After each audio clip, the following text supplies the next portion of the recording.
Halo sahabatku. Selamat datang kembali di channel Cerita Momo.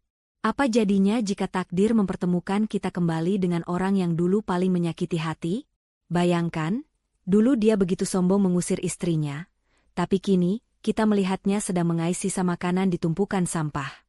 Kisah kali ini bukan sekadar tentang karma, tapi tentang kebesaran hati yang akan membuat air mata kalian menetes. Tapi sebelum Momo mulai ceritanya, yuk kita ramaikan dulu kolom komentarnya.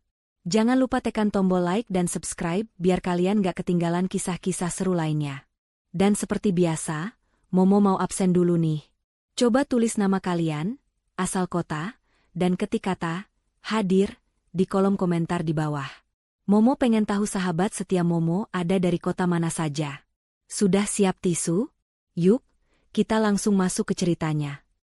Matahari siang itu bersinar begitu terik, seolah ingin membakar aspal jalanan ibu kota. Namun, panasnya udara di luar sana sama sekali tidak menyentuh kulit halus Dania.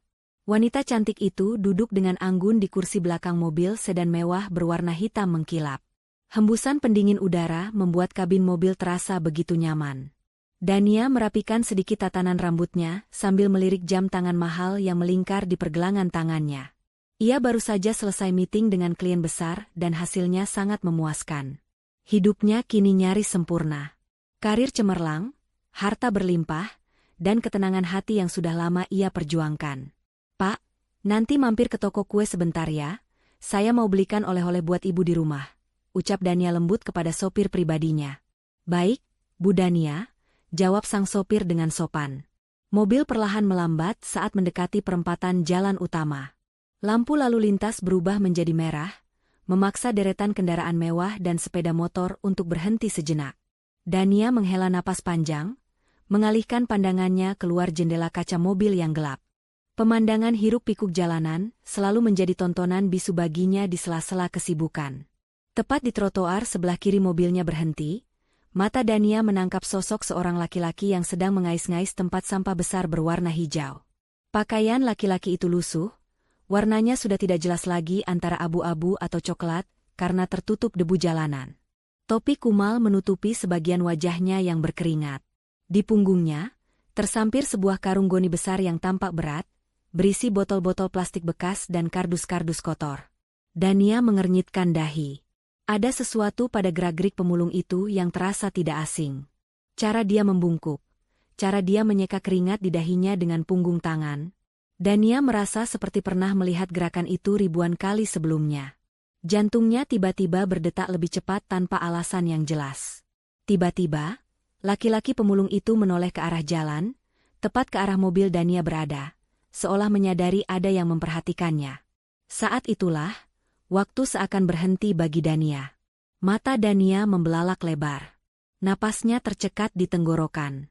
Wajah itu, meski kini tertutup noda hitam debu jalanan, meski pipinya tampak lebih tirus dan kempot, dan meski tatapan matanya terlihat layu dan lelah, Dania tidak mungkin salah mengenali wajah itu. Wajah yang pernah menjadi pusat dunianya selama 5 tahun pernikahan mereka. Wajah yang dulu selalu menatapnya dengan penuh cinta, namun di akhir cerita berubah menjadi wajah yang penuh kebencian. Itu Henry, mantan suaminya. "Mas, Henry?" desis Dania pelan, nyaris tak terdengar. Suaranya bergetar hebat. Bagaimana mungkin?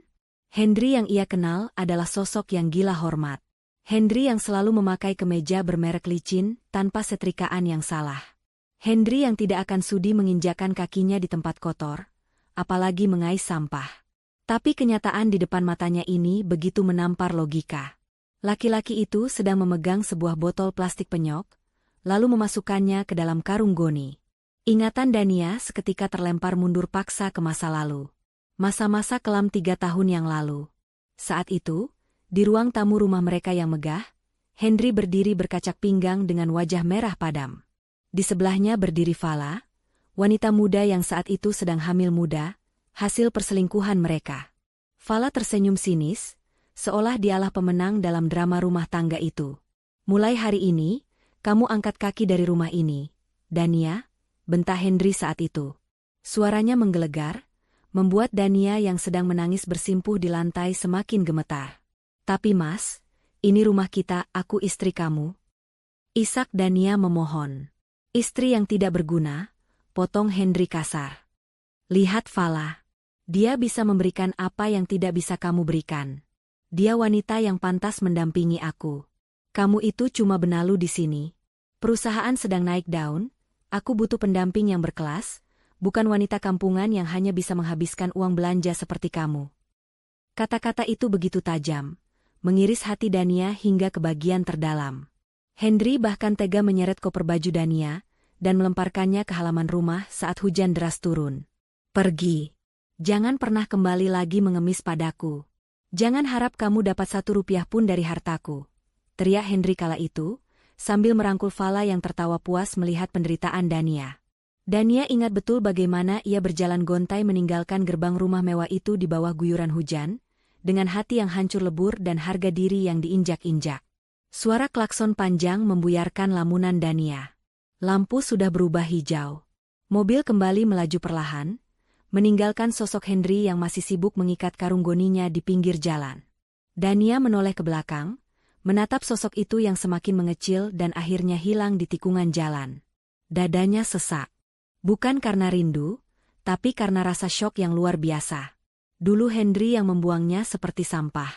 Kini, laki-laki itu justru hidup dari sampah. Bu Dania? Ibu tidak apa-apa? Tanya Sari, asisten pribadinya yang duduk di kursi depan, menyadari wajah pucat bosnya lewat kaca spion tengah. Dania tersentak, buru-buru menyeka sudut matanya yang tanpa sadar mulai basah. Ah, tidak. Tidak apa-apa, Sar. Saya cuma teringat sesuatu. Dania mencoba menenangkan dirinya, menyandarkan punggungnya ke jok mobil yang empuk.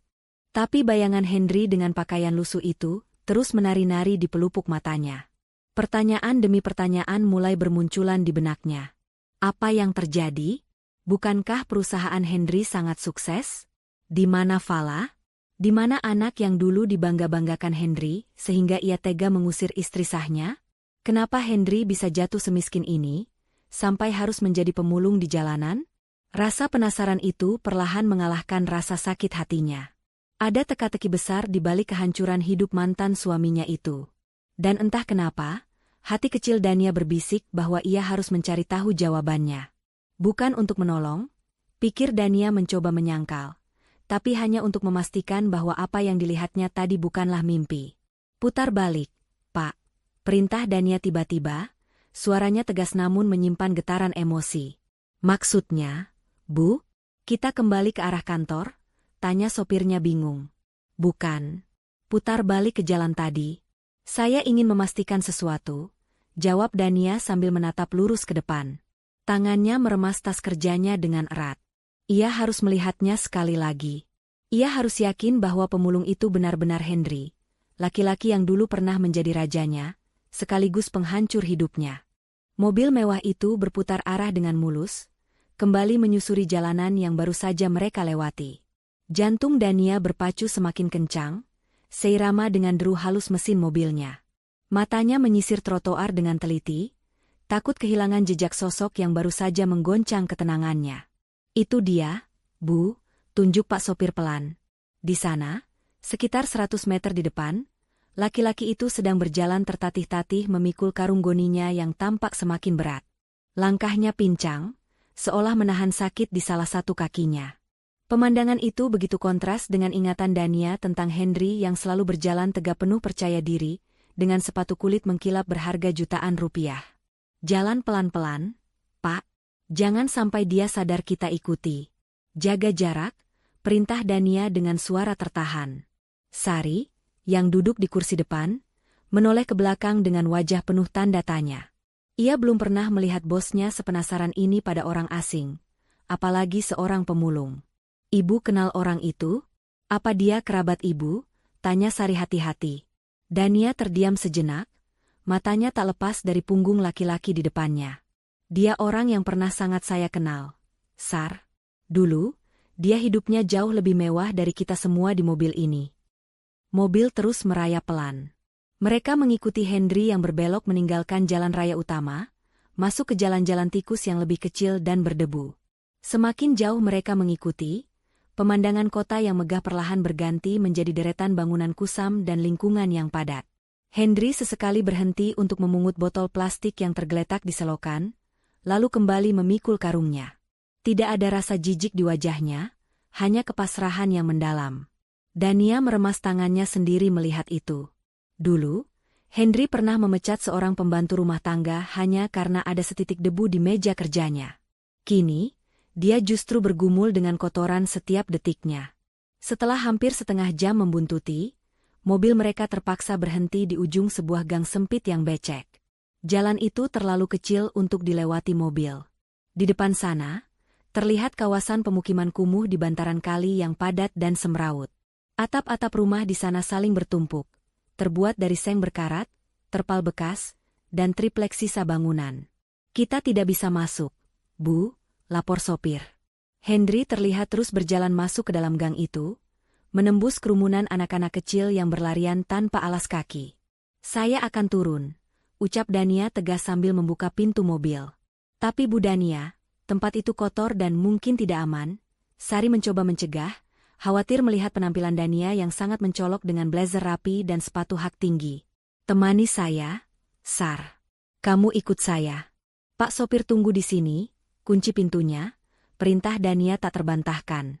Ia mengambil kacamata hitam dari dalam tasnya untuk menutupi sebagian wajahnya, berharap tidak ada yang mengenalinya di tempat seperti ini. Dania dan Sari berjalan hati-hati menyusuri gang sempit itu. Bau amis air sungai bercampur sampah menyengat hidung mereka. Dania harus menahan napas dan mengangkat sedikit ujung celananya, agar tidak terkena cipratan lumpur hitam. Hatinya mencelos. Apakah benar Hendry tinggal di lingkungan seperti ini? Mata Dania terus mengawasi punggung Hendry dari kejauhan.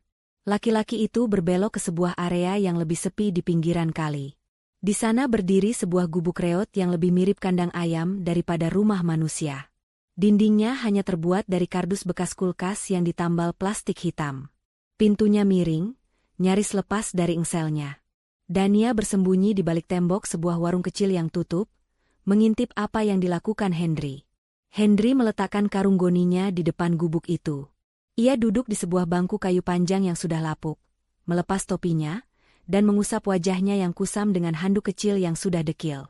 Dari jarak sedekat ini, Dania bisa melihat dengan jelas kerutan-kerutan penderitaan di wajah mantan suaminya. Rambutnya yang dulu selalu tertata rapi kini agak gondrong dan berantakan, diselingi uban yang mulai banyak tumbuh, padahal usianya belum terlalu tua. "Ya Tuhan!" desis Sari pelan di samping Dania, menutup mulutnya karena kaget melihat kondisi tempat tinggal orang yang diikuti bosnya. "Ibu yakin itu orang yang ibu maksud? Kasihan sekali hidupnya, Bu." Dania tidak menjawab. Tenggorokannya terasa tercekat. Ia ingat betul saat perceraian mereka, Hendry memenangkan hampir semua aset Gonogini. Rumah mewah, 2 mobil sport, ruko-ruko strategis, dan tabungan deposito miliaran rupiah. Semua jatuh ke tangan Hendry. Dania keluar dari rumah itu hanya membawa pakaian di badan dan mobil pribadinya yang sudah tua. Seharusnya, Hendry hidup bergelimang harta bersama Vala, wanita yang ia sebut sebagai bidadari penyelamat itu. Seharusnya mereka sedang berlibur ke Eropa atau makan malam di restoran bintang 5. Kemana perginya semua itu? Batin Dania berteriak. Jika Hendry jatuh miskin, di mana Vala? Apakah wanita itu masih setia mendampinginya di gubuk kardus ini? Dania mencoba mencari tanda-tanda keberadaan wanita lain di sana. Namun, sepi. Tidak ada jemuran pakaian wanita, tidak ada suara tawa manja yang dulu sering ia dengar saat Vala menggoda Hendry di telepon. Hanya ada kesunyian yang menyedihkan yang melingkupi gubuk itu. Tiba-tiba, Hendry merogoh saku celananya yang bolong. Ia mengeluarkan beberapa lembar uang ribuan yang lusuh, dan menghitungnya berulang kali dengan wajah cemas. Ia menghela napas panjang, tanpa kecewa, lalu memasukkan kembali uang itu. Ia kemudian mengambil botol air minum bekas yang isinya tinggal setengah, meneguknya sedikit, lalu menyisakan sisanya. Pemandangan itu menohok ulu hati Dania. Laki-laki yang dulu membuang makanan mahal hanya karena rasanya kurang pas di lidah, kini harus berhemat air minum bekas. "Bu Dania, kita pulang saja yuk, saya nggak tega lihatnya," bisik Sari. Dania menggeleng pelan. Rasa penasarannya belum tuntas. Ia melihat sekeliling gubuk itu lagi. Tidak ada mobil, tidak ada motor, bahkan sepeda butut pun tidak ada. Benar-benar tidak ada sisa kemewahan sedikit pun. Sari, cari tahu informasi di warung depan sana, bisik Dania memberi instruksi. Tanya ke warga sekitar, siapa laki-laki yang tinggal di gubuk itu. Sejak kapan dia di sana, dan apakah dia tinggal sendiri atau ada istrinya. Tapi ingat, jangan bilang saya yang suruh. Pura-pura saja kamu sedang survei bantuan sosial atau apalah. Sari mengangguk mengerti, lalu beranjak pergi melaksanakan perintah bosnya. Dania tetap berdiri terpaku di tempat persembunyiannya, menatap nanar ke arah Henry yang kini sedang memijat kakinya yang bengkak. Ada rasa kepuasan samar di hati Dania, melihat karma bekerja begitu nyata. Doa-doa kepedihan yang dulu ia panjatkan di sepertiga malam, seolah dijawab tunai oleh Tuhan. Lihat, Mas. Kamu membuang berlian demi kerikil, dan sekarang kerikil itu pun hilang. Menyisakan debu, gumam Dania dalam hati. Namun, di balik rasa puas itu, ada rasa nyeri yang aneh. Dania bukan wanita jahat yang bisa tertawa lepas di atas penderitaan orang lain, apalagi orang itu pernah menjadi imam dalam hidupnya. Pemandangan kehancuran total Henry ini terlalu mengerikan untuk dinikmati sebagai sebuah kemenangan. Ini bukan sekadar jatuh miskin, ini adalah kejatuhan martabat manusia ke titik terendah. Tak lama kemudian, Sari kembali dengan wajah yang lebih serius. Sudah dapat infonya, Bu? Tanya Dania. Sudah, Bu, jawab Sari dengan suara berbisik namun terdengar antusias. Kata ibu pemilik warung, laki-laki itu namanya Pak Henry. Dia baru tinggal di sini sekitar setahun. Dia dikenal pendiam dan tertutup. Istrinya? Kejar Dania cepat. Dia tinggal sama siapa? Sari menatap Dania dengan tatapan ragu sejenak sebelum menjawab. Itu yang aneh, Bu. Warga bilang dia tidak punya istri di sini. Dia datang sendirian, luntang-lantung. Katanya dulu dia orang kaya yang bangkrut total karena ditipu habis-habisan. Dania terhenyak. Ditipu? Iya, Bu. Tapi ada satu lagi yang lebih mengejutkan, lanjut Sari. Warga bilang, dia memang tidak punya istri di rumah itu, tapi dia tidak tinggal sendirian, Bu. Dahi Dania berkerut. Maksud kamu? Belum sempat Sari menjawab, terdengar suara kecil dari dalam gubuk kardus itu. Suara batuk renyah seorang anak kecil, diikuti panggilan lirih yang membuat darah Dania berdesir. Ayah, Baim haus. Dania melihat Henry langsung melompat bangkit dari duduknya, melupakan kakinya yang sakit, dan bergegas masuk ke dalam gubuk dengan wajah penuh kekhawatiran sambil membawa sisa air di botol tadi. Ayah? Dania mematung. Dunia Dania serasa berputar. Henry punya anak? Dan anak itu tinggal bersamanya di tempat kotor ini? Dania tahu pasti mereka tidak pernah memiliki anak selama menikah karena masalah kesehatan Dania dulu, hal yang juga dijadikan alasan Henry untuk berselingkuh. Jadi, anak siapa itu? Anak Fala? Jika itu anak Fala, lalu di mana ibunya? Kenapa anak sekecil itu dibiarkan hidup di gubuk kardus bersama seorang pemulung? Dania merasa kakinya lemas. Teka-teki ini semakin rumit dan menyakitkan. Ia menatap gubuk itu dengan pandangan kabur. Di dalam sana, ada rahasia besar yang selama ini disembunyikan Henry. Dan Dania tahu, ia tidak akan bisa tidur tenang sebelum menguak seluruh kebenarannya.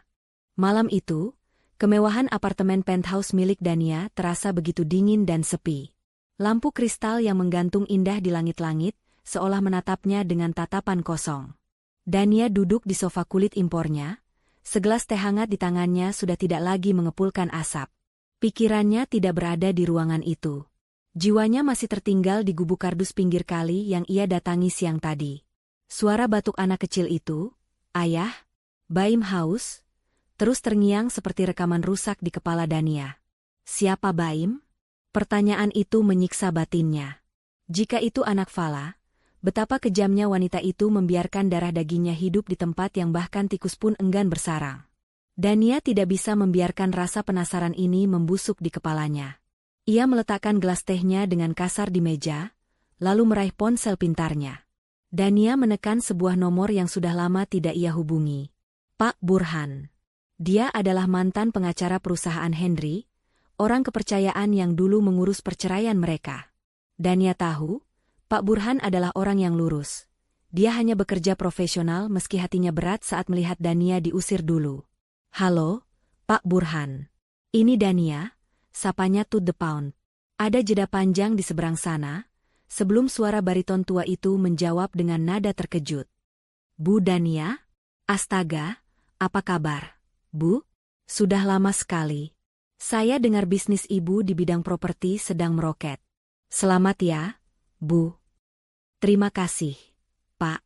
Tapi saya menelepon bukan untuk basa-basi bisnis," potong Dania cepat.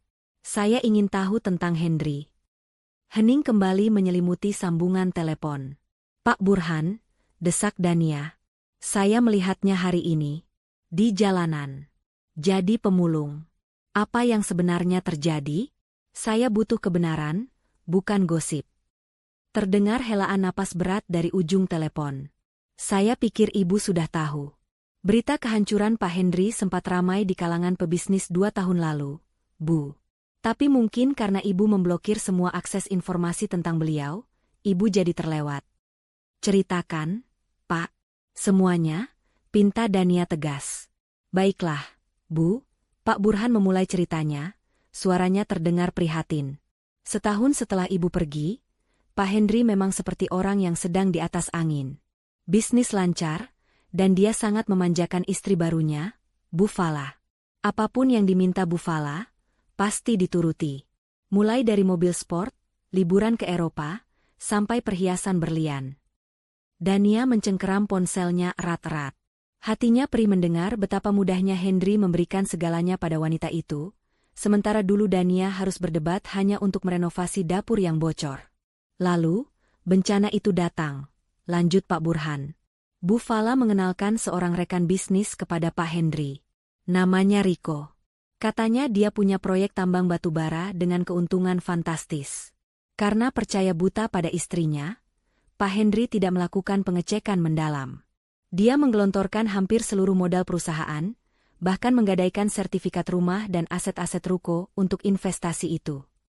Dania menutup mulutnya dengan tangan, tak percaya dengan kebodohan mantan suaminya. Henry yang ia kenal sangat teliti dan pelit soal uang, bisa begitu ceroboh karena cinta buta. Ternyata itu investasi bodong. Bu, skema Ponzi, suara Pak Burhan merendah. Saat jatuh tempo pembayaran, Riko menghilang. Kantornya kosong. Uang miliaran rupiah raib begitu saja. Para investor lain dan bank mulai mengejar Pak Henry. Aset-aset disita satu persatu. Pak Henry bangkrut total dalam waktu semalam. Dia digugat pilot. "Dan Fala?" tanya Dania dengan suara bergetar. "Di mana istrinya saat dia jatuh?" "Itulah bagian paling menyakitkan, Bu," jawab Pak Burhan lirih. "Sehari sebelum debt collector dan polisi datang menyegel rumah, Bu Fala kabur. Dan yang lebih parah, dia ternyata membawa kabur sisa uang tunai dan perhiasan yang masih bisa diselamatkan. Belakangan diketahui, Bu Fala ternyata punya hubungan gelap dengan Riko, si penipu itu. Mereka sekongkol untuk menguras harta Pak Henry sampai kering." "Biadab," desis Dania. Amarahnya meledak, bukan untuk membela Henry, tapi sebagai sesama wanita, ia tidak habis pikir ada manusia sejahat itu. Jadi Henry ditinggal sendirian menanggung utang? "Betul, Bu. Dia hancur lebur. Mentalnya kena. Dia sempat mau bunuh diri, tapi digagalkan warga. Sejak saat itu, dia menghilang dari peredaran. Saya tidak tahu dia ada di mana sekarang. Sampai Ibu bilang dia jadi pemulung." "Pak," Dania teringat satu hal penting. Ada anak kecil bersamanya. Laki-laki, sekitar umur 4 tahun. Namanya Baim. Itu anak siapa?" "Ah, Baim?"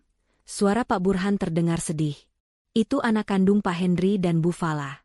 Anak yang lahir beberapa bulan setelah mereka menikah. Saat Bu Fala kabur dengan selingkuhannya, dia tidak membawa anaknya, Bu. Dia meninggalkan bayi itu begitu saja di kamar saat dia pergi. Dia menganggap anak itu beban yang akan menyusahkan pelariannya." Air mata Dania menetes tanpa bisa ditahan. Dadanya sesak membayangkan bayi sekecil itu ditinggalkan ibunya sendiri demi uang dan laki-laki lain. "Jadi, Henry merawat anak itu sendirian? Sepertinya begitu, Bu. Pak Henry, seburuk-buruknya dia sebagai suami bagi ibu dulu, dia ternyata tidak sanggup membuang darah dagingnya. Padahal anak itu adalah bukti pengkhianatan istrinya juga. Bayangkan, Bu, dia merawat anak dari wanita yang telah menghancurkan hidupnya sampai ke titik nol. Percakapan itu berakhir beberapa menit kemudian, meninggalkan Dania dalam keheningan yang mencekam. Fakta-fakta yang baru saja ia dengar berputar-putar di kepalanya seperti badai. Henry bukan hanya bangkrut. Dia dikhianati, ditipu, dirampok, dan dibuang seperti sampah oleh wanita yang demi dia. Henry rela menghancurkan rumah tangganya sendiri dengan Dania. Karma itu datang dengan cara yang sangat brutal dan ironis. Dulu Henry mengusir Dania karena menganggap Dania tidak level dengannya. Sekarang, dia jatuh ke level yang paling bawah karena wanita yang dia agung-agungkan. Namun, bayangan Baim kembali muncul. Anak tak berdosa itu tidak tahu apa-apa. Dia tidak tahu ibunya penipu, dia tidak tahu ayahnya dulu orang jahat. Dia hanya tahu ayahnya adalah pahlawan yang memberinya air minum di gubuk kardus. Dania bangkit berdiri, berjalan menuju jendela kaca besar yang menampilkan pemandangan lampu kota Jakarta di malam hari. Di kejauhan, di sudut kota yang gelap dan kumuh, ada seorang mantan direktur utama yang kini tidur beralaskan kardus. Mungkin sedang memeluk anaknya agar tidak kedinginan. Ada rasa iba yang menyelinap masuk di sela-sela dinding kebencian Dania. Rasa kemanusiaan yang mengusik nuraninya. Kamu bodoh, Mas. Kamu benar-benar bodoh. Gumam Dania pada bayangan dirinya di kaca jendela. Tapi setidaknya, kamu masih punya sedikit hati untuk tidak membuang anakmu. Malam itu Dania tidak bisa tidur nyenyak. Ia tahu, pengetahuannya tentang kebenaran ini mengubah segalanya. Ia tidak bisa lagi berpura-pura buta. Besok, ia harus melihat dengan mata kepalanya sendiri. Bukan untuk menghakimi, tapi untuk membuktikan apakah benar ada sisa kebaikan di hati laki-laki yang dulu begitu kejam padanya itu. Dania harus melihat interaksi mereka lebih dekat. Ia harus tahu, apakah Henry merawat Baim dengan tulus, atau hanya karena terpaksa. Keesokan harinya, Dania kembali ke kawasan kumuh itu. Kali ini, ia tidak turun dari mobil. Ia memarkirkan kendaraannya agak jauh di balik bayang-bayang pohon besar, di seberang sebuah lapak pengepul barang bekas yang ramai. Informasi dari Sari benar, disinilah biasanya Henry menyetorkan hasil kerjanya setiap sore. Di balik kaca jendela mobil yang gelap, mata Dania tak berkedip mengawasi suasana lapak yang semrawut. Bau besi berkarat dan plastik terbakar samar-samar tercium meski kaca mobil tertutup rapat. Tak lama kemudian, sosok yang ditunggunya muncul.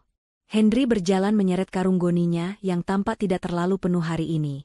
Langkahnya gontai, bahunya merosot turun seolah memikul beban dunia yang tak kasat mata.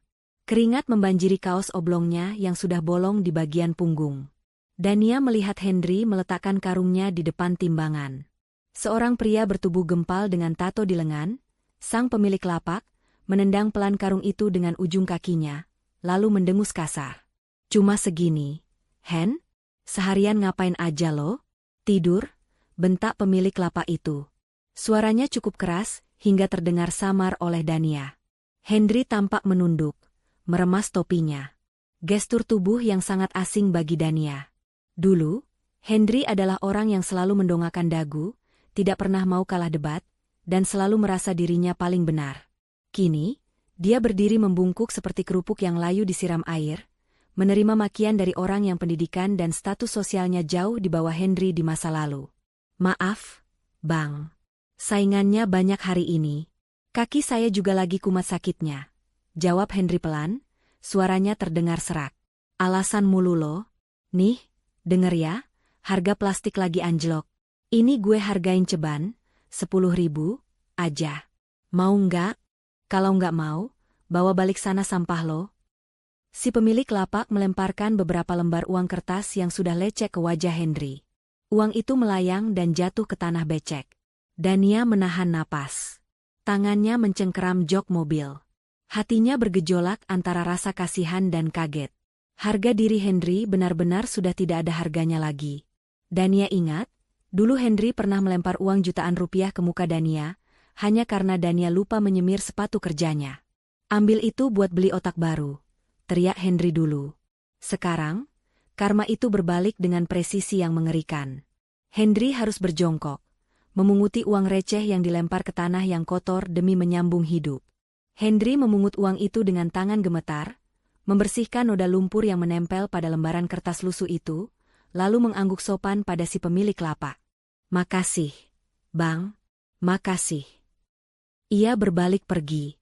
Wajahnya terlihat sangat lelah, matanya cekung, dan bibirnya pecah-pecah kering. "Jalan pelan, Pak. Ikuti dia," perintah Dania pada sopirnya. Henry berjalan menuju sebuah warung kelontong kecil di ujung jalan. Dania mengamatinya lekat-lekat. Apa yang akan dia beli dengan uang 10.000 rupiah itu? Rokok? Kopi untuk menenangkan stres? Atau mungkin berjudi? Pikiran negatif masa lalu masih sempat menghantui Dania. Dulu Henry memang boros dan suka menghamburkan uang untuk kesenangan pribadinya. Namun, apa yang dilihat Dania selanjutnya membuat dada wanita itu terasa sesak, seolah ada batu besar yang menghimpit paru-parunya. Henry berdiri di depan etalase kaca warung itu. Matanya menatap nanar pada tumpukan nasi bungkus yang tersaji di meja. Ia memegang perutnya. Dania bisa melihat dengan jelas jakun Henry naik turun menelan ludah. Jelas sekali laki-laki itu kelaparan. Mungkin dia belum makan seharian. Tangan Henry bergerak perlahan menghitung uang di tangannya yang hanya 10.000 itu. Ia menatap nasi bungkus, lalu menatap uangnya, lalu menatap lagi ke arah lain. Ada pergulatan batin yang hebat di wajahnya. Akhirnya, Henry menggeleng lemah. Ia tidak membeli nasi. "Bu, beli susu kotak yang coklat 1, sama roti bantal 1 ya," ucap Henry pada penjaga warung. Dania terperangah. Susu kotak dan roti bantal?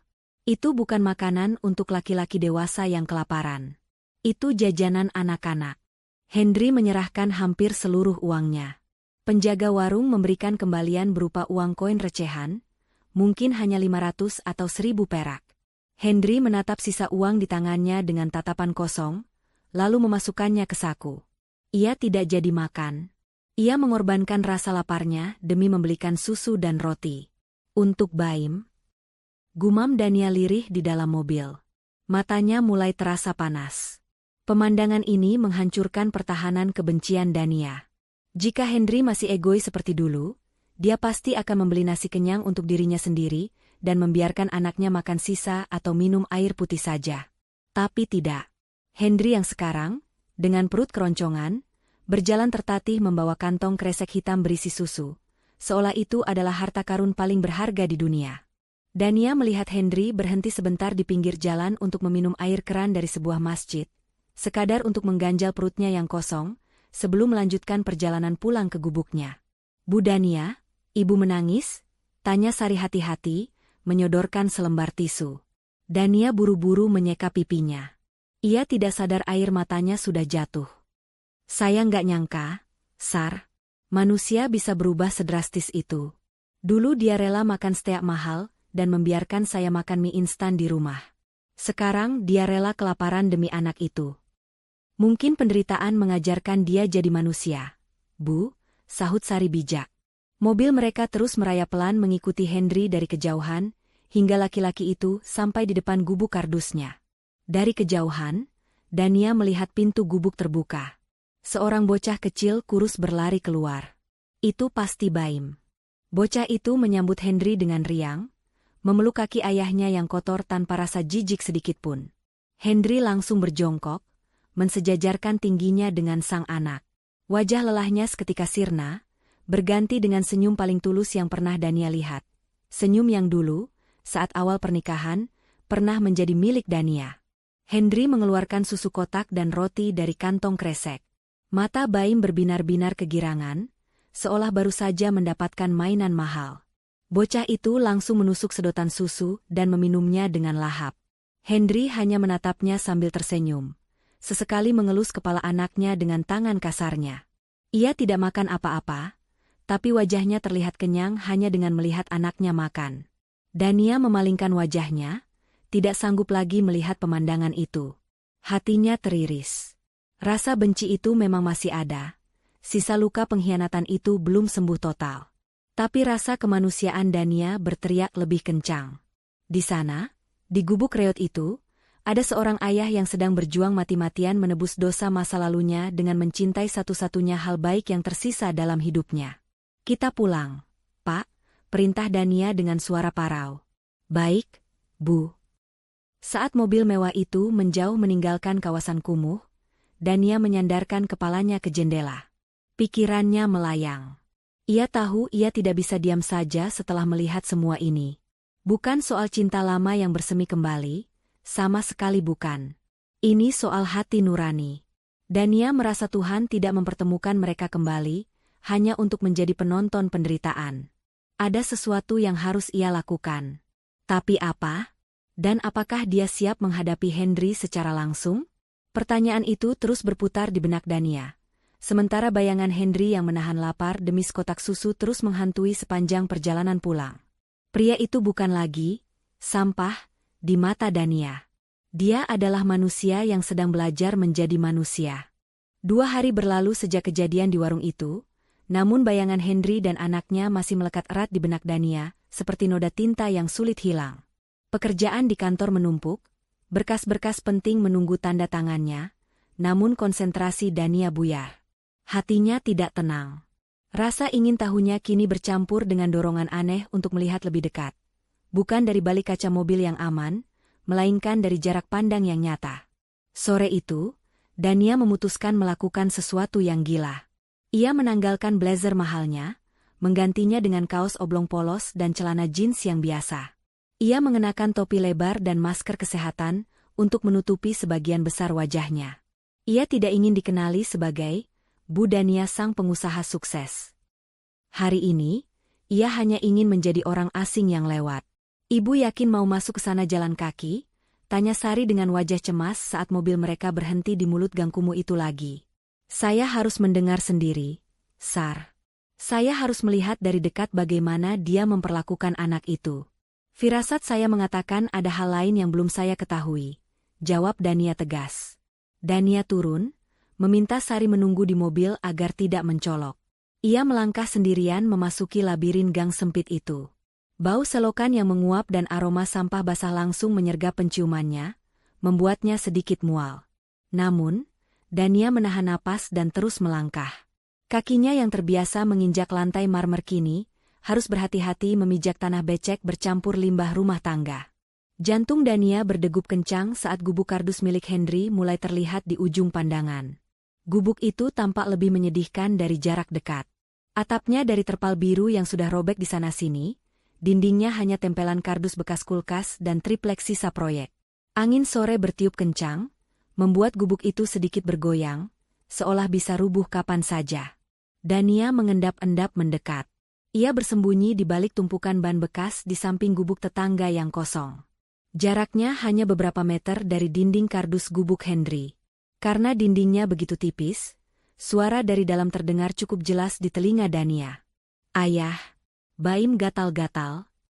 Terdengar suara rengekan manja anak kecil. Sini, nak, ayah kasih bedak ya. Ini digigit nyamuk semalam. Nanti malam ayah kipasin terus biar nyamuknya nggak berani dekat. Suara Henry terdengar lembut, sangat sabar. Dania mengintip sedikit dari celah ban bekas. Melalui pintu gubuk yang setengah terbuka, ia bisa melihat Henry sedang memangku Baim di atas tikar tipis yang digelar di atas tanah. Henry dengan telaten menaburkan bedak gatal ke lengan dan kaki kecil anaknya yang penuh bentol merah. Yah, panggil Baim lagi. Suaranya terdengar polos namun menyayat hati. Kapan kita pindah ke rumah yang ada lampunya? Di sini gelap kalau malam. Baim takut tikus. Pertanyaan itu membuat dada Dania sesak. Ia melihat Henry terdiam sejenak, mengelus rambut anaknya yang agak kusut. Sabar ya, jagoan. Ayah lagi nabung. Nanti kalau uangnya sudah cukup, kita sewa kamar yang ada lampunya terang benderang. Ada kasurnya juga. Baim doain ayah kerjanya lancar ya, jawab Henry. Suaranya bergetar, menyiratkan kebohongan putih demi menenangkan hati anaknya. Iya, ayah. Baim selalu doain ayah, sahut Baim polos. Lalu, bocah itu menanyakan hal yang membuat Dania menahan napas. Yah, ibu mana? Kok ibu nggak pernah datang lagi?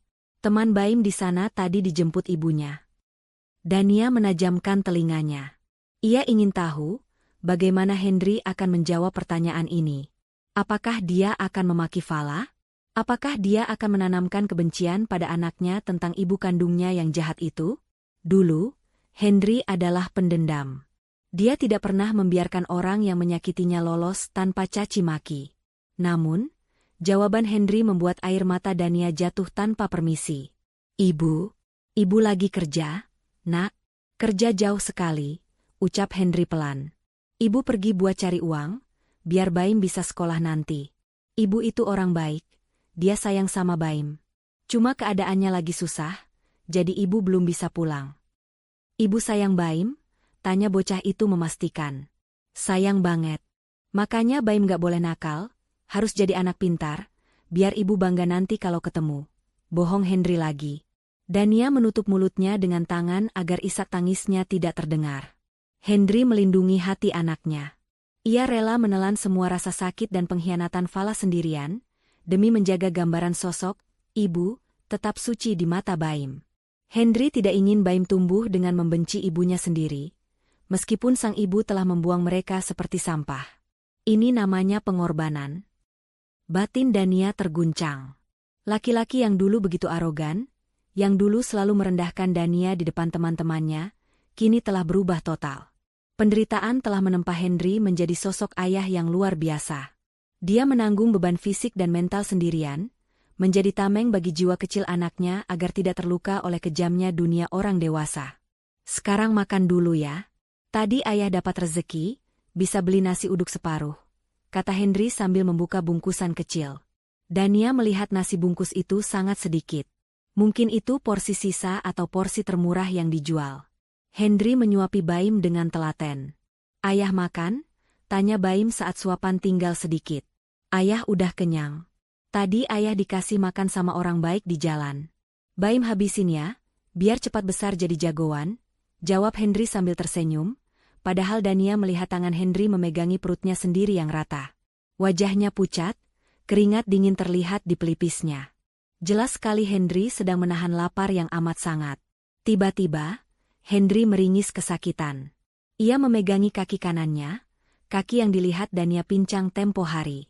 Henry memijat betisnya dengan wajah menahan nyeri yang luar biasa, sambil berusaha tetap tersenyum di depan Baim yang sedang mengunyah. Kaki ayah sakit lagi? Tanya Baim khawatir.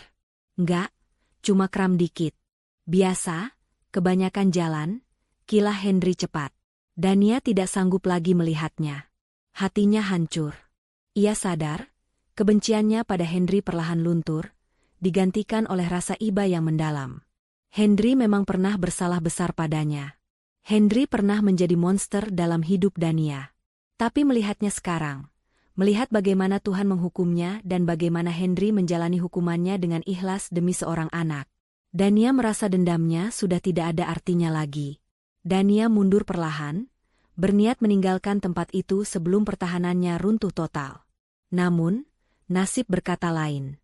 Kakinya yang tidak terbiasa dengan medan sempit itu tersandung tumpukan kaleng bekas di samping ban. Klontang. Suara kaleng beradu dengan batu terdengar nyaring, memecah keheningan sore di gang sepi itu. Siapa itu? Suara Henry terdengar kaget dan waspada dari dalam gubuk. Dania panik. Jantungnya seakan mau copot.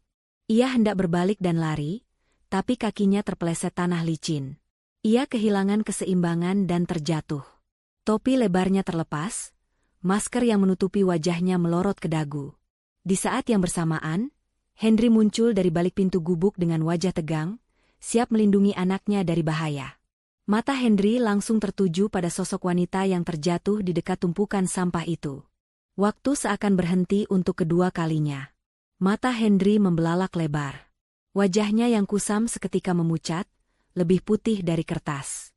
Bibirnya bergetar hebat, tak mampu mengeluarkan suara. Ia mengenali wajah itu. Wajah yang dulu ia usir dengan kasar, wajah yang kini terlihat begitu bersih dan terawat, kontras dengan dirinya yang berlumur debu. Dania, bisik Henry tercekat, suaranya syarat dengan ketidakpercayaan dan rasa malu yang menghunjam. Dania membeku di tanah. Penyamarannya terbongkar. Tidak ada lagi kaca mobil yang membatasi mereka. Tidak ada lagi jarak aman. Kini mereka berhadapan langsung. Masa lalu dan masa kini bertabrakan dalam satu momen yang menyakitkan. Dania menatap mata mantan suaminya itu, melihat campuran rasa kaget, takut, dan rasa malu yang luar biasa besar di sana. "Mas." Panggil Dania lirih, napasnya memburu. Konfrontasi yang ia hindari akhirnya terjadi dengan cara yang paling tidak terduga.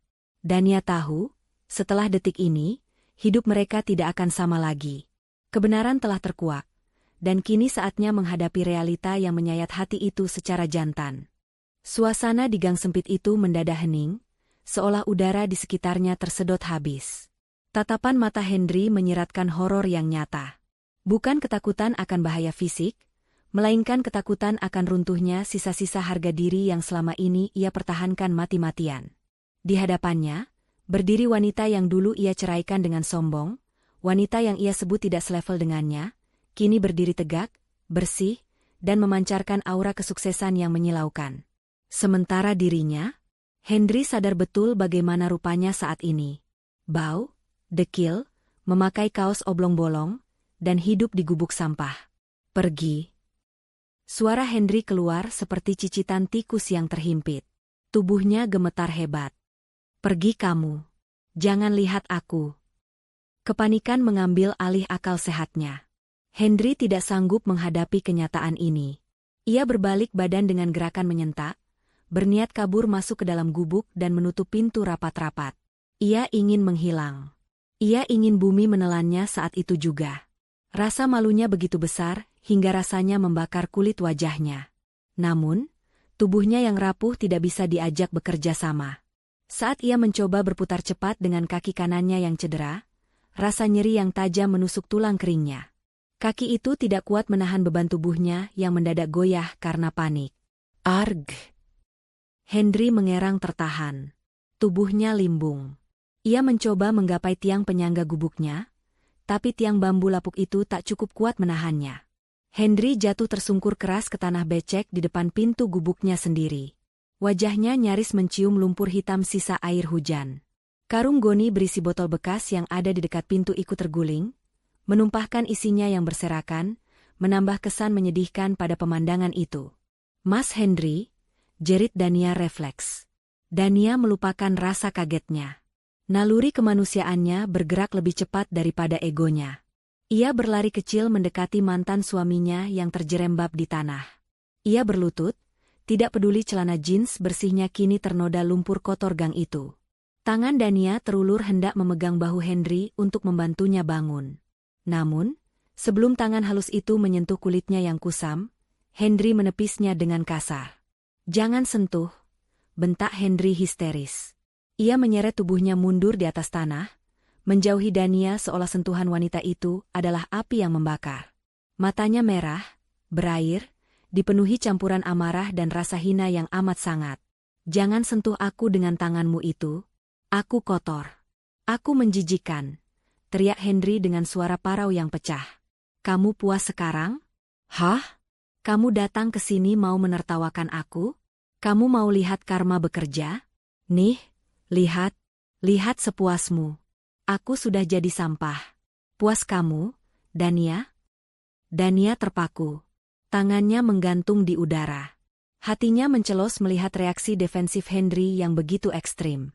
Ia melihat air mata mulai meleleh di pipi kotor laki-laki itu, membuat jalur putih di wajahnya yang berdebu. "Mas, aku nggak bermaksud." Suara Dania tercekat. "Pergi. Aku mohon pergi." Hendri menundukkan wajahnya dalam-dalam, menyembunyikannya di antara kedua lututnya. Bahunya terguncang hebat. Laki-laki itu menangis sesenggukan. Tangis yang ditahan bertahun-tahun, tangis kekalahan seorang laki-laki yang sudah kehilangan segalanya. Suasana tegang itu pecah oleh suara kecil yang ketakutan. "Ayah? Ayah kenapa jatuh? Ayah sakit?" Bayi muncul di ambang pintu gubuk. Mata bulat bocah itu membelalak melihat ayahnya duduk di tanah sambil menangis. Baim langsung berlari memeluk leher Hendri. Ia menatap Dania dengan tatapan waspada dan takut, seolah Dania adalah monster yang baru saja menyakiti pahlawannya. "Tante jahat ya? Tante dorong ayah?" tanya Baim polos namun menusuk. Bocah itu merentangkan tangan kecilnya, berusaha melindungi tubuh besar ayahnya dari Dania. "Jangan ganggu ayah Baim. Pergi." Dania merasa seperti ditampar. Tuduhan polos dari anak kecil itu lebih menyakitkan daripada makian orang dewasa. Hendri yang mendengar suara anaknya langsung mengangkat wajah. Ia buru-buru menghapus air matanya dengan punggung tangan yang kotor. Ia tidak mau terlihat lemah di depan Baim. Dengan susah payah, ia memeluk tubuh kecil anaknya. "Enggak, Nak, tante ini enggak jahat. Ayah cuma terpleset," ucap Hendri terbata-bata, berusaha menenangkan Baim meski suaranya masih serak basah. Hendri menatap Dania lagi. Kali ini tidak ada amarah yang meledak-ledak, hanya tatapan memohon yang sangat dalam. Tatapan seorang ayah yang tidak ingin anaknya melihatnya dipermalukan lebih jauh. "Bu Dania?" panggil Hendri lirih. Ia menggunakan sebutan Bu, menciptakan tembok formalitas yang menegaskan betapa jauhnya jarak status sosial mereka sekarang. "Saya mohon, tolong tinggalkan kami. Jangan bikin anak saya takut. Tempat ini bukan tempat untuk orang seperti ibu." Dania terdiam, menelan ludah yang terasa pahit. Ia melihat luka borok yang menganga di kaki Hendri yang terekspos, karena celananya tersingkap saat jatuh tadi. Luka itu terlihat infeksi, bengkak dan bernanah. Pantas saja dia berjalan pincang. Jika dibiarkan, kaki itu bisa membusuk. Dania menarik napas panjang, menguatkan hatinya. Ia berdiri perlahan, membersihkan lututnya yang kotor. "Aku nggak akan pergi, Mas," ucap Dania tegas, namun lembut. Hendri mendongak, kaget dengan keras kepalanya Dania. "Kamu mau apa lagi? Mau menghina saya?" "Kalau aku mau menghina kamu, aku sudah lakukan dari tadi pakai pengeras suara biar satu kampung ini dengar," jawab Dania tenang. Ia menatap mata Hendri lurus-lurus. "Aku kesini bukan sebagai mantan istrimu yang mau balas dendam. Aku kesini karena aku manusia. Dan aku lihat ada anak kecil yang ketakutan, dan seorang bapak yang kakinya butuh dokter. Saya nggak punya uang buat ke dokter. Saya nggak butuh belas kasihan kamu," tolak Hendri keras kepala, harga dirinya masih mencoba melawan. "Ini bukan soal kamu," potong Dania tak kalah tegas. Ia menunjuk Baim yang masih memeluk erat Hendri. "Ini soal dia. Kamu mau kakimu dipotong terus kamu nggak bisa kerja lagi? Terus anak ini mau makan apa? Sampah?" Kata-kata Dania menohok ulu hati Hendri. Ia terdiam 1000 bahasa. Logika itu tidak bisa dibantah. Ketakutan terbesarnya bukanlah kelaparan, tapi jika ia sakit dan tidak bisa merawat Baim. Dania membuka tas selempangnya, mengambil kotak P3K kecil yang selalu ia bawa, atau setidaknya tisu basah dan antiseptik yang ada. Ia kembali berjongkok, tapi kali ini ia menjaga jarak agar Hendri tidak merasa terancam. "Baim," panggil Dania lembut pada bocah itu, mencoba tersenyum meski hatinya perih. "Tante bukan orang jahat. Tante cuma mau obati kaki ayah biar ayah bisa jalan enak lagi. Baim maukan kaki ayah sembuh?" Baim menatap Dania ragu-ragu, lalu menatap ayahnya. "Ayah sakit." Hendri menghela napas panjang, bahunya merosot lemas. Ia menyerah. Ia tidak punya tenaga lagi untuk melawan takdir pertemuan ini. Rasa sakit di kakinya memang sudah tak tertahankan sejak kemarin. Perlahan, ia meluruskan kakinya yang sakit, membiarkan Dania melihat betapa parah kondisinya. "Silakan," bisik Hendri pasrah, suaranya nyaris tak terdengar. "Silakan kalau itu bisa bikin kamu puas melihat betapa hancurnya aku." Dania tidak menjawab sindiran itu. Dengan telaten, ia mulai membersihkan luka di kaki mantan suaminya itu. Tangan yang dulu sering dipuji Hendri karena halus dan cantik, kini tanpa ragu menyentuh kulit borok yang menjijikkan. Tidak ada rasa jijik di wajah Dania, hanya keseriusan. Dalam keheningan senja di pinggir tumpukan sampah itu, dinding permusuhan itu perlahan retak. Hendri menatap puncak kepala Dania yang sedang menunduk mengobati kakinya. Ingatan masa lalu berputar kembali. Dulu, saat Dania sakit demam, Hendri bahkan enggan mengompresnya dan menyuruh pembantu yang melakukannya. Kini, wanita yang ia buang itu justru merawat luka busuk di kakinya tanpa diminta. Air mata Hendri kembali menetes, tapi kali ini dalam diam. Rasa malu itu perlahan berganti menjadi rasa penyesalan yang begitu dalam hingga rasanya meremukan tulang-tulangnya. "Maaf," Satu kata itu lolos dari bibir Henry tanpa sadar. Dania berhenti sejenak, tangannya memegang perban. Ia mendongak menatap Henry. Mata mereka bertemu dalam jarak dekat. Nanti saja ngomongnya, Mas. Lukanya harus ditutup dulu, kata Dania pelan, lalu kembali fokus pada pekerjaannya. Namun Henry bisa melihat, tangan wanita itu sedikit gemetar. Pertemuan ini bukan akhir dari segalanya, melainkan awal dari pembukaan kotak Pandora masa lalu yang selama ini terkunci rapat. Dania tahu, setelah luka fisik ini dibalut, masih ada luka batin yang harus dibicarakan. Tentang Fala, tentang kebangkrutan, dan tentang bagaimana Henry bisa berakhir di tempat ini bersama Baim. Matahari sudah sepenuhnya tenggelam, menyisakan langit gelap yang hanya diterangi oleh lampu jalanan yang remang-remang di kejauhan. Di depan gubuk kardus itu, Dania baru saja selesai melilitkan perban terakhir di kaki Henry. Ia merapikan peralatan P3K-nya dan memasukkannya kembali ke dalam tas. Suasana canggung menyelimuti mereka berdua, lebih pekat daripada kabut malam. Baim, bocah kecil itu, sudah tertidur pulas di atas tikar di dekat pintu gubuk. Perutnya yang kenyang karena roti dan susu, ditambah angin malam yang sejuk, membuatnya terlelap cepat, seolah tidak peduli dengan drama orang dewasa yang sedang terjadi di hadapannya. "Terima kasih, Bu," ucap Henry pelan, matanya menatap perban putih yang kini membungkus betisnya yang kotor. Rasanya sudah lama sekali ia tidak merasakan sentuhan manusiawi seperti ini. "Ibu tidak perlu repot-repot begini sebenarnya. Saya tidak pantas menerimanya." Dania menghela napas panjang, lalu duduk di sebuah bangku kayu reot di seberang Henry, tidak peduli debu akan mengotori celananya.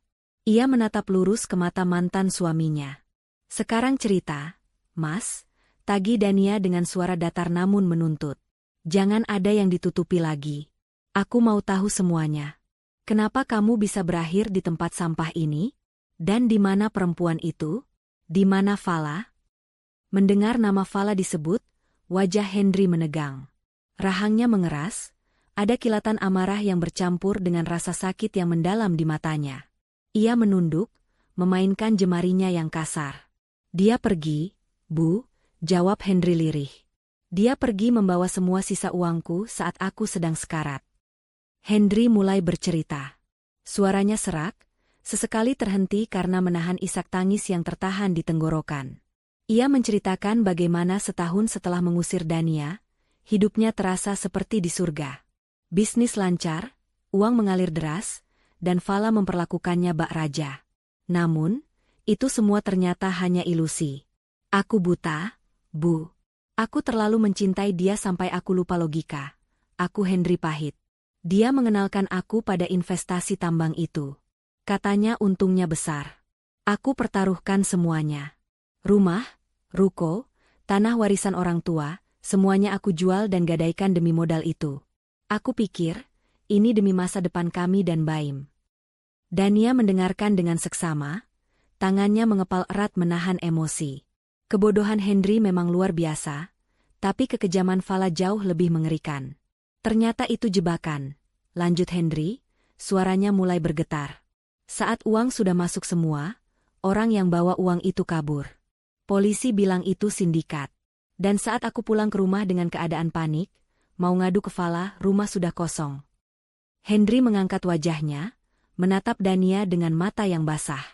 "Lemari baju dia kosong, Bu. Brankas di kamar tidur sudah terbuka dan isinya ludes. Perhiasan, jam tangan, uang tunai darurat semuanya dia bawa. Dia kabur dengan laki-laki lain, selingkuhannya yang ternyata jadi otak penipuan itu." "Biadab," desis Dania tanpa sadar. "Tapi bukan itu yang paling sakit, Bu," sambung Henry, air matanya menetes lagi. Ia menoleh ke arah Baim yang sedang tidur. "Yang paling sakit adalah dia meninggalkan Baim." Dania terhenyak. "Maksud kamu?" "Saat aku masuk ke kamar Baim, anak itu sedang menangis di boks bayinya. Popoknya penuh, dia kelaparan. Di sebelahnya ada secari kertas." Henry tersenyum miris, senyum yang penuh luka. Tulisannya singkat, "Aku nggak mau bawa beban. Urus anakmu sendiri. Aku mau hidup bebas." Hening. Dania merasa darahnya mendidih. Bagaimana mungkin seorang ibu tega menyebut anaknya sendiri sebagai beban dan membuangnya begitu saja? Saat itu dunia aku runtuh. Bu, Henry melanjutkan ceritanya. Debt collector datang menyita rumah. Polisi datang memeriksa. Aku nggak punya apa-apa lagi selain baju di badan dan bayi yang menangis terus. Teman-teman yang dulu sering aku traktir, semuanya menghilang. Saudara-saudara menjauh karena takut ikut ditagih utang. Aku sendirian. Kenapa kamu nggak serahkan anak itu ke panti asuhan? Tanya Dania tajam, menguji hati mantan suaminya. Bukankah dia anak dari wanita yang sudah menghancurkan hidupmu? Lihat wajahnya, dia mirip Fala, kan? Apa kamu nggak benci melihat dia? Pertanyaan itu membuat Henry terdiam sejenak.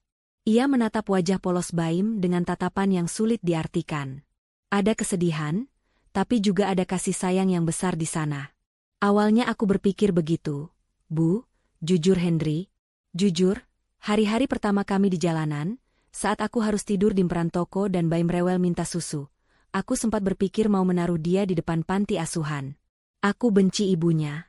Aku benci nasibku. Dan melihat Baim, rasanya seperti melihat bukti kebodohanku sendiri. Henry menarik napas dalam, lalu menghembuskannya perlahan. Tapi saat aku mau tinggalkan dia, tangan kecilnya menggenggam jariku. Bu. Dia menatapku sambil tersenyum, padahal dia lagi lapar. Saat itu aku sadar. Henry menatap Dania lekat-lekat. Aku sudah berbuat dosa besar sama ibu.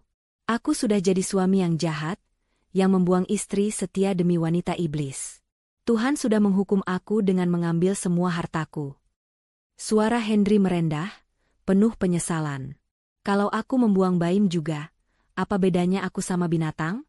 Aku nggak mau nambah dosa lagi, Bu. Cukup aku jahat sama ibu, aku nggak mau jahat sama darah dagingku sendiri. Biarlah aku menderita jadi pemulung, asal anak ini nggak terlantar.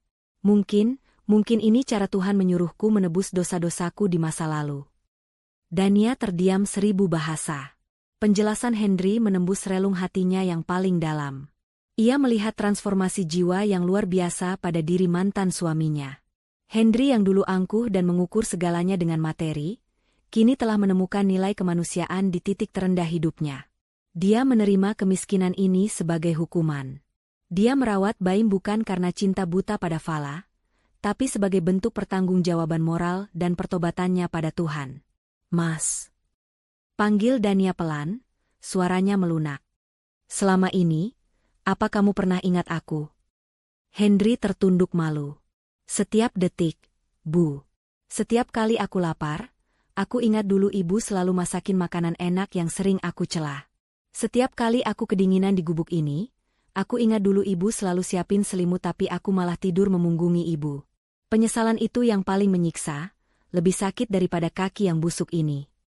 Henry mengangkat tangannya, seolah ingin menyentuh tangan Dania tapi mengurungkannya karena sadar diri. Bu Dania, maafkan saya, ucapnya sungguh-sungguh. Saya nggak minta kita balik. Saya sadar diri, saya cuma sampah sekarang. Tapi tolong maafkan kesalahan saya dulu. Biar hati saya tenang, biar kalau saya mati nanti, saya nggak bawa beban rasa bersalah ini. Dania menatap laki-laki yang menangis di hadapannya itu. Kebencian yang dulu membara di dadanya perlahan padam, tersiram oleh air mata ketulusan Henry. Dania menyadari, dendam hanya akan menyakiti dirinya sendiri. Melihat Henry menderita seperti ini saja sudah cukup membuktikan bahwa keadilan Tuhan itu ada. Tidak perlu lagi ia menambah beban dengan menyimpan amarah. Aku sudah memaafkan kamu, Mas, ucap Dania tenang. Henry mendongak, tak percaya. Benarkah? Iya. Sejak aku lihat kamu suapin Baim tadi, aku tahu kamu sudah berubah. Kamu bukan lagi Henry yang dulu menyakiti aku. Kamu sekarang cuma seorang ayah yang berusaha bertahan hidup, kata Dania bijak. Tangis Henry pecah lagi, kali ini bukan tangis kepedihan, melainkan tangis kelegaan. Beban berat yang menghimpit dadanya selama 3 tahun terakhir seakan diangkat. Pengampunan dari Dania adalah satu-satunya hal yang ia butuhkan untuk berdamai dengan dirinya sendiri. Namun, Dania belum selesai. Ia bangkit berdiri, menatap sekeliling lingkungan kumuh itu dengan tatapan prihatin. Tapi memaafkan bukan berarti aku membiarkan kamu hidup begini terus. Mas, ucap Dania tegas. Terutama buat Baim. Dia nggak salah apa-apa. Dia nggak pantas tidur di samping tumpukan sampah. Hendri menyeka air matanya, menatap Dania bingung. Maksud ibu? Besok aku akan datang lagi, kata Dania sambil merapikan pakaiannya. Aku nggak akan bawa kamu pulang ke rumahku, jangan salah paham. Kita sudah selesai sebagai suami istri. Tapi aku akan bantu kamu sebagai sesama manusia. Aku mau Baim punya masa depan. Hendri ternganga. Ia ingin menolak, harga dirinya yang tersisa ingin berkata, tidak. Tapi saat ia melirik Baim yang tidur meringkuk kedinginan, kata-kata penolakan itu tertelan kembali. Istirahatlah, Mas. Jaga kakimu jangan sampai kena air kotor lagi, pesan Dania sebelum berbalik pergi meninggalkan gubuk itu. Dania berjalan keluar dari gang sempit itu dengan langkah yang jauh lebih ringan. Ia merasa lega. Sangat lega. Ternyata memaafkan itu jauh lebih indah daripada membenci. Malam itu, di bawah langit Jakarta yang kelabu, Dania belajar bahwa kemenangan sejati bukanlah saat melihat musuhmu hancur, tapi saat kamu mampu mengulurkan tangan pada orang yang pernah menghancurkanmu. Mobil sedan hitam mewah itu meluncur membelah keheningan malam Jakarta, meninggalkan kawasan kumuh yang baunya masih menempel samar di indera penciuman Dania. Di dalam mobil, suasana terasa begitu berat. Hanya suara deru mesin dan AC yang terdengar. Sari, yang duduk di kursi depan, sesekali melirik bosnya lewat kaca spion tengah dengan tatapan gelisah. Ada ribuan kata yang ingin ia muntahkan, namun ia menahannya karena melihat wajah Dania yang tampak lelah dan merenung. Akhirnya, Sari tidak tahan lagi. Bu Dania, panggil Sari pelan, memecah kesunyian. Maaf kalau saya lancang. Tapi, apa ibu yakin dengan keputusan ibu tadi? Maksud saya, ibu benar-benar mau membantu Pak Hendri. Dania mengalihkan pandangannya dari jendela, menatap punggung kursi asistennya itu. Kenapa, Sar? Kamu pikir aku bodoh? Bukan begitu, Bu, sangkal Sari cepat, memutar badannya sedikit ke belakang. Saya cuma takut ibu dimanfaatkan lagi. Ibu ingatkan betapa jahatnya dia dulu? Dia mengusir ibu saat hujan deras, dia menghina orang tua ibu, dia bahkan bilang ibu mandul dan gak berguna. Apa orang seperti itu pantas dapat belas kasihan? Dania tersenyum tipis. Senyum yang sulit diartikan. Ia menyandarkan kepalanya ke jok mobil. Kata-kata Sari benar adanya. Luka itu memang pernah ada, menganga lebar dan bernanah selama bertahun-tahun. Dendam adalah bahan bakar yang membuat Dania bekerja keras siang malam, hingga bisa sesukses ini. Ia ingin membuktikan pada Hendri bahwa ia bisa berdiri di atas kakinya sendiri. Aku ingat semuanya, Sar. Sangat ingat, jawab Dania tenang. Rasa sakit waktu dia lempar koper aku ke halaman, rasa malunya waktu dia gandeng perempuan itu di depan aku, itu nggak akan pernah hilang 100%. Lalu kenapa? Kejar Sari, nadanya sedikit emosional karena ia adalah saksi hidup penderitaan Dania dulu. Kenapa ibu malah mau kasih dia modal usaha? Biarin aja dia jadi pemulung, Bu. Itu hukuman Tuhan buat dia. Kalau ibu bantu dia, sama aja ibu melawan takdir Tuhan. Dania menghela napas panjang. Ia memejamkan matanya sejenak, membayangkan wajah Baim yang polos dan tatapan Hendri yang penuh penyesalan tadi. Kamu tahu, Sar? Tadi waktu aku lihat dia makan roti sisa demi anaknya, aku sadar satu hal, ucap Dania lirih. Tuhan memang sedang menghukum dia. Tapi Tuhan mempertemukan aku sama dia hari ini bukan tanpa alasan. Mungkin Tuhan mau menguji aku juga. Apakah aku sudah benar-benar naik kelas sebagai manusia, atau aku masih sama rendahnya dengan dia yang dulu? Sari terdiam, mencerna kata-kata bosnya. Kalau aku biarkan dia menderita padahal aku mampu menolong, apalagi ada anak kecil yang gak berdosa di sana, apa bedanya aku sama dia dan Fala? Lanjut Dania. Aku gak mau jadi pendendam. Sar, dendam itu racun. Kalau aku simpan terus, aku yang mati pelan-pelan. Dengan memaafkan dan membantu dia, aku justru membebaskan diriku sendiri. Aku mau tidur nyenyak malam ini tanpa dihantui rasa bersalah, karena membiarkan seorang anak kecil kelaparan. Sari menunduk. Matanya berkaca-kaca. Ia kagum pada kebesaran hati wanita di hadapannya ini. Ibu memang terlalu baik. Saya cuma nggak mau ibu sakit hati lagi. Nggak akan, Sar. Aku bantu dia bukan karena cinta. Rasa cinta itu sudah mati, tegas Dania, matanya menyorot tajam. Aku bantu dia sebagai sesama manusia. Setelah dia mandiri, urusan kita selesai. Aku nggak akan rujuk sama dia. Keesokan harinya, di kantornya yang megah di lantai 20, Dania tidak bisa fokus pada pekerjaannya. Pikirannya sibuk merancang rencana. Ia tidak ingin memberikan uang tunai begitu saja kepada Henry. Uang tunai bisa habis dalam sekejap, atau malah membuat Henry kembali manja dan tidak mau berusaha. Dania ingin memberikan kail, bukan ikan. Ia ingin mengembalikan harga diri Henry sebagai seorang ayah yang bisa menafkahi anaknya dengan cara yang halal dan layak. Dania memanggil Sari ke ruangannya. Sar, tolong carikan info ruko kecil atau kios yang disewakan, perintah Dania sambil membuka tabletnya. Cari yang lokasinya strategis, dekat pasar atau sekolahan. Yang sewanya nggak terlalu mahal tapi layak huni. Pastikan ada kamar mandi dan satu kamar tidur kecil di belakangnya. Ibu mau sewakan buat Pak Henry? Tanya Sari sambil mencatat. Iya. Aku mau dia buka usaha sembako atau kelontong. Itu usaha yang perputarannya cepat dan pasti dibutuhkan orang. Dia nggak perlu skill khusus, cuma perlu ketelitian, dan aku tahu Henry orangnya teliti kalau soal uang. Jelas Dania. Baik, Bu. Ada lagi. Satu lagi, tambah Dania. Hubungi supplier langganan kita yang biasa suplai sembako buat charity kantor. Bilang aku mau pesan paket lengkap isi warung. Beras, minyak, gula, mie instan, semuanya. Siapkan pengirimannya lusa. Sari mengangguk patuh, namun kemudian ia ragu-ragu bertanya. Bu, apa ibu nggak takut Pak Henry tersinggung? Harga diri laki-laki itu tinggi, Bu. Apalagi menerima bantuan dari mantan istri yang dulu dia hina.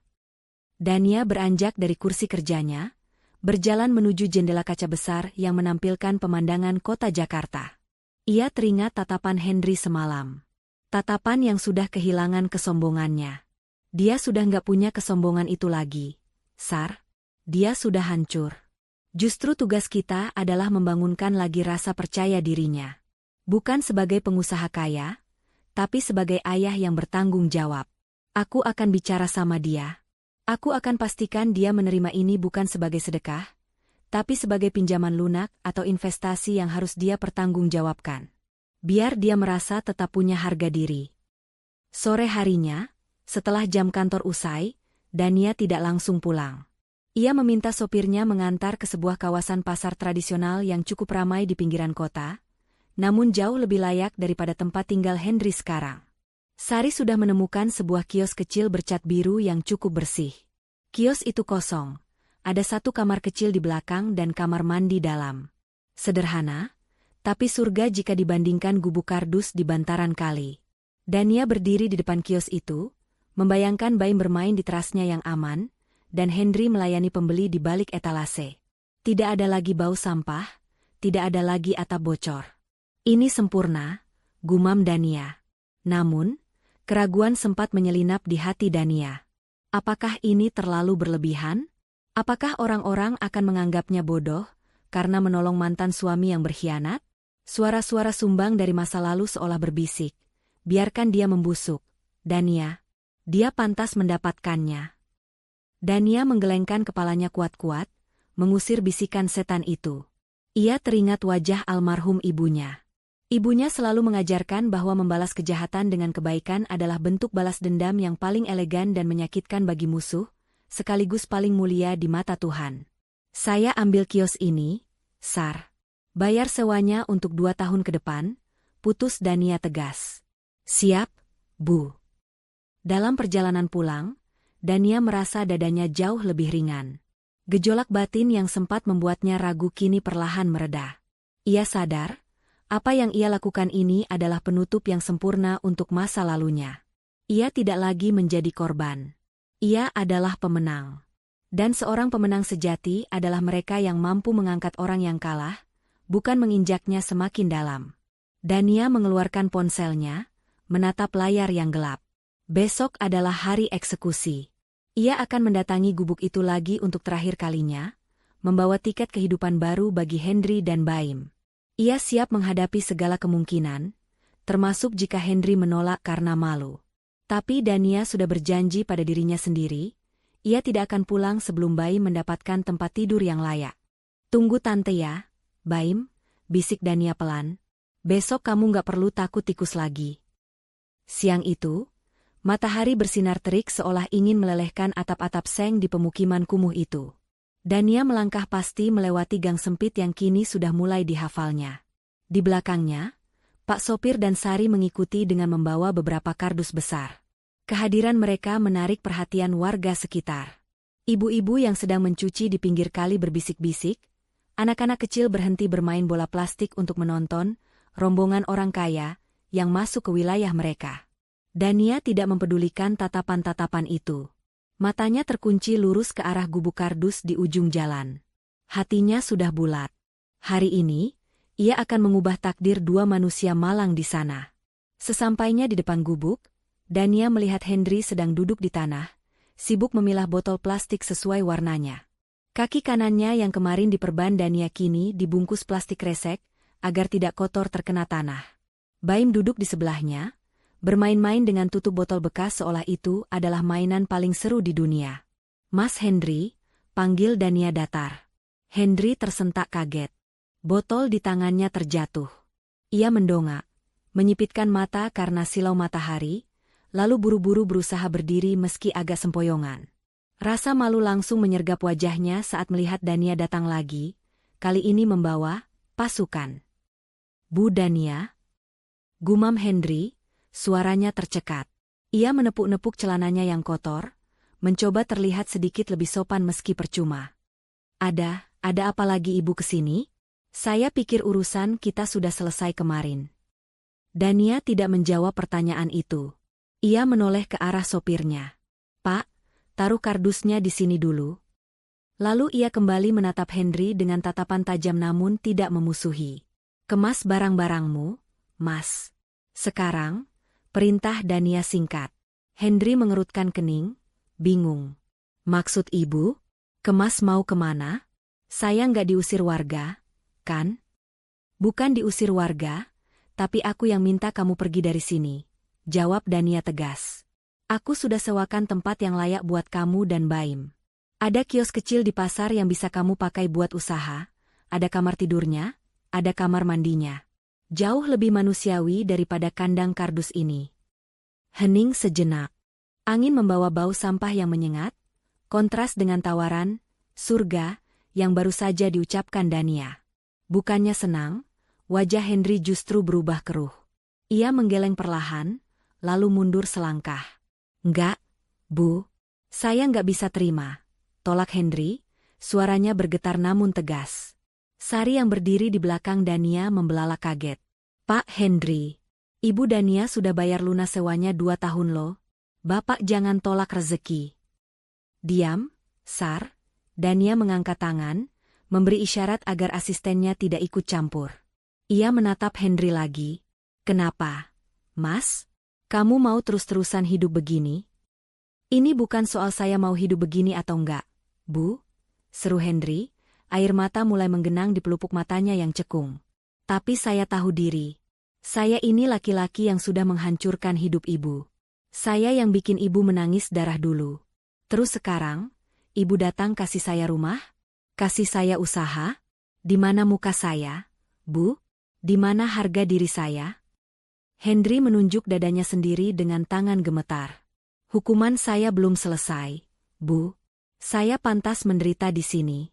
Kalau saya terima bantuan ibu, saya merasa jadi manusia paling hina di dunia. Memanfaatkan kebaikan mantan istri yang dulu saya buang? Tidak. Biarkan saya begini saja. Dania menghela napas panjang. Ia sudah menduga reaksi ini. Ego laki-laki, ditambah rasa bersalah yang menggunung, membuat Henry merasa tidak berhak bahagia. Dania melangkah maju, mempersempit jarak di antara mereka. Ia tidak menggunakan nada tinggi, tapi suaranya penuh penekanan yang menusuk. Kamu pikir aku melakukan ini karena aku masih cinta sama kamu? Atau karena aku mau pamer kalau aku kaya? Tanya Dania dingin. Jangan kepedean, Mas.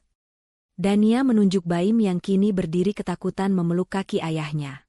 Lihat anak itu, perintah Dania. Lihat Baim. Dia nggak tahu apa-apa soal dosa bapaknya. Dia nggak tahu apa-apa soal perselingkuhan ibunya.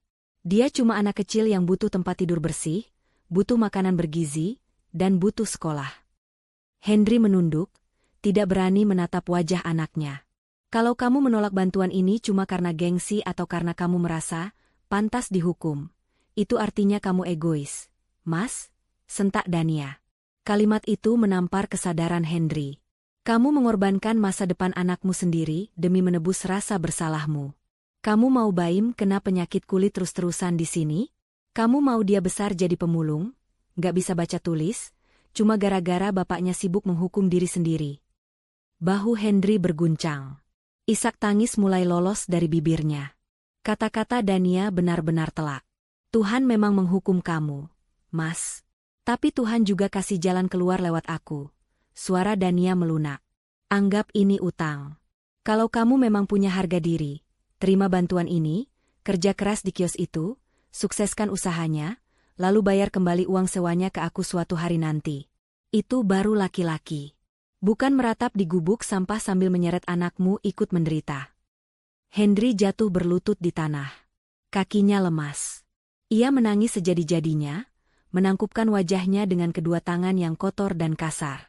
Pertahanan dirinya runtuh total. Ia sadar, penolakannya tadi hanyalah bentuk kesombongan terselubung. Ia hampir saja mengorbankan Baim lagi demi egonya sendiri. Maafkan saya, Bu. Maaf. Ratap Henry di sela tangisnya. Terima kasih. Terima kasih banyak. Saya janji, Bu. Demi Allah saya janji, saya akan kerja keras. Saya akan bayar semua kebaikan Ibu. Dania menarik napas lega. Ia memberi isyarat pada Sari. Bantu dia kemas barang. Ambil yang penting saja.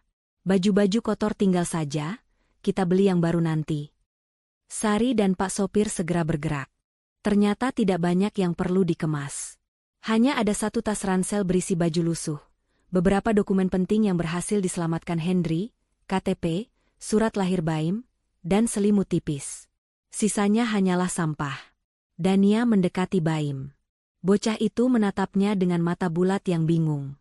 Dania berjongkok, tersenyum tulus untuk pertama kalinya pada anak itu.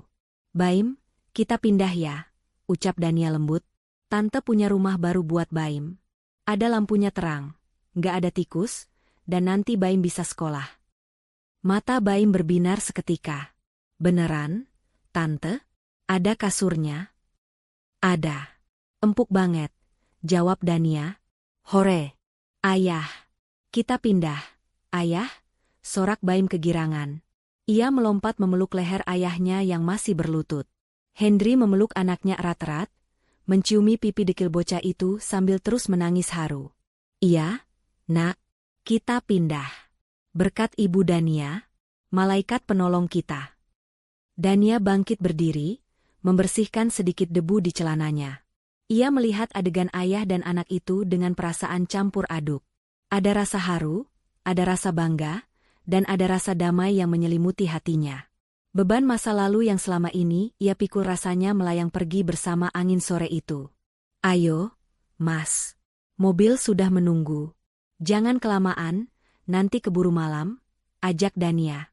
Henry bangkit, menyeka air matanya. Ia menatap gubuk kardus itu untuk terakhir kalinya. Gubuk yang menjadi saksi bisu kejatuhannya, tempat ia belajar arti lapar, arti sakit, dan arti menjadi seorang ayah yang sesungguhnya. Ia tidak akan merindukan tempat ini, tapi ia tidak akan pernah melupakan pelajaran yang didapatnya di sini. Henry menggandeng tangan Baim, lalu berjalan mengikuti Dania menuju mobil mewah yang terparkir di ujung gang. Langkahnya masih pincang, tapi kali ini kepalanya tegak. Bukan karena sombong, tapi karena ia punya harapan baru. Saat mobil mulai melaju meninggalkan kawasan kumuh itu, Henry menatap punggung Dania yang duduk di kursi depan. Dalam hati, ia bersumpah. Ia tidak akan menyia-nyiakan kesempatan kedua ini. Ia akan membuktikan bahwa sampah pun bisa didaur ulang menjadi sesuatu yang berguna. Dania telah memberinya kail, dan ia berjanji tidak akan berhenti memancing sampai ia bisa melunasi semua utang budinya. Meski ia tahu, kebaikan hati mantan istrinya itu tidak akan pernah bisa dinilai dengan uang sebanyak apapun. Mobil sedan hitam itu berhenti perlahan di depan sebuah bangunan ruko satu lantai bercat biru muda yang masih tercium aroma cat segarnya. Lokasinya strategis, tepat di pinggir jalan akses menuju pasar tradisional yang ramai. Di kaca depan ruko itu, terpasang spanduk kecil bertuliskan, "Toko Sembako Berkah." "Kita sudah sampai, Baim," ucap Dania sambil membuka pintu mobil.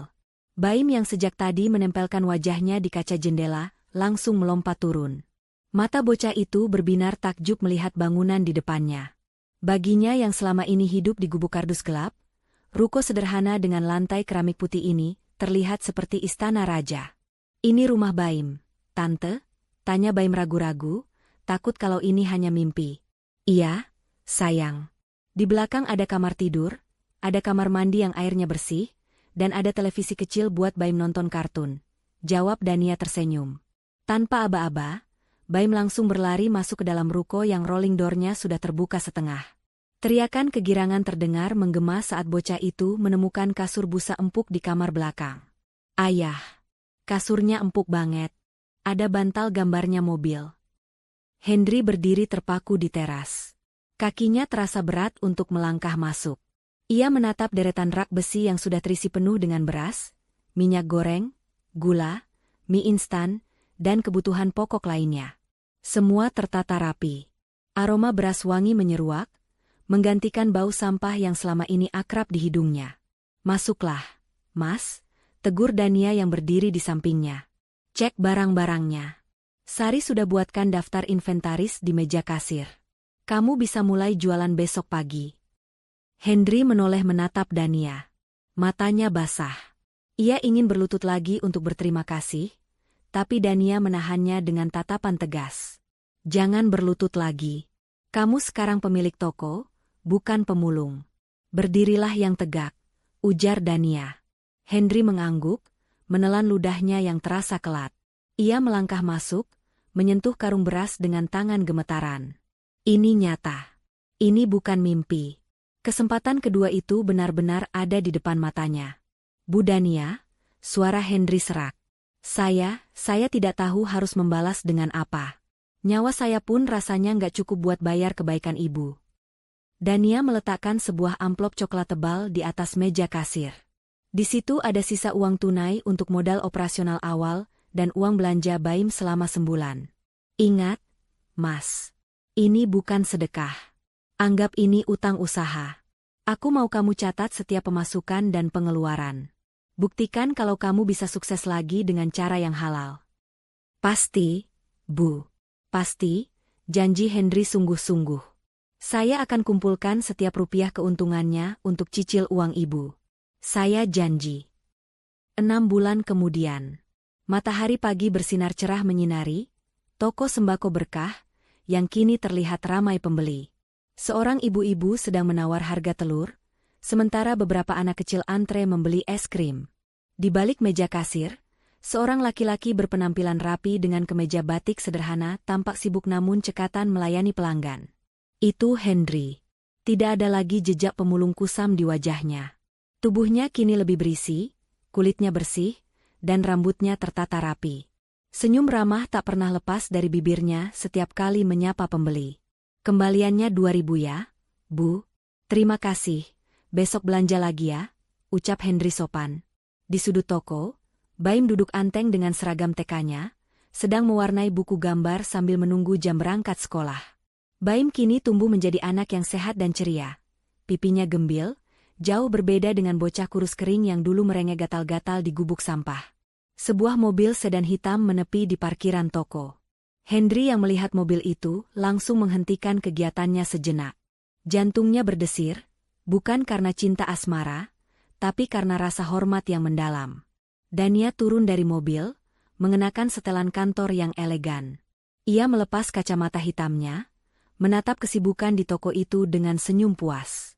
"Assalamualaikum, Pak Bos," sapa Dania santai.